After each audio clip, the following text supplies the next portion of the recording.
నమస్తే, నా పేరు కళ్యాణ్ ధనటి. పిల్లలు మీ మాట వినట్లేదా?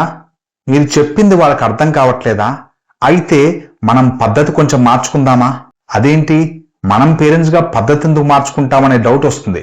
కానీ ఇన్ని రోజులు వాళ్ళ గోల్ ఏంటి, వాళ్ళ బాధ ఏంటి?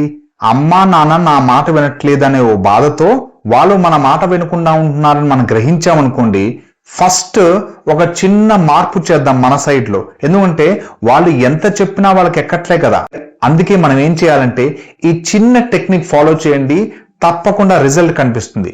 ఒకవేళ పిల్లలు చెప్పింది వినకుండా మారం చేస్తున్నా, ఏడుస్తున్నా, అరుస్తున్నా, ఫస్ట్ వాళ్ళని కూల్ డౌన్, కామ్ డౌన్ చేయాలన్నమాట.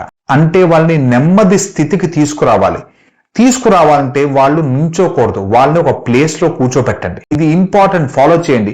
ఒక చైర్ పైనో, బెడ్ పైనో, కిందనో, నేలపైనో ఎక్కడో ఒక కూర్చోపెట్టుకుని మాట్లాడండి వాళ్ళతో.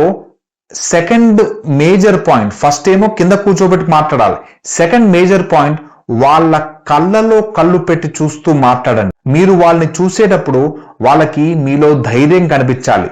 నాన్న అమ్మ నన్ను కొట్టడానికి చెప్పట్లేదు, నాన్న అమ్మ నాకు క్లాస్ పీకట్లేదు, నాన్న అమ్మ నాకేదో జ్ఞానం ఇవ్వట్లేదు, టైం పాస్ చేయట్లేదు, నన్ను ఇష్టపడట్లేదు అనే కాన్సెప్ట్ ని పక్కన పెట్టేసి, నాన్న నాకు ధైర్యం చెప్తున్నారు, అమ్మ నాకు ధైర్యం చెప్తుంది, అమ్మ నాన్న నాకు ఎక్స్ప్లెయిన్ చేస్తున్నారు.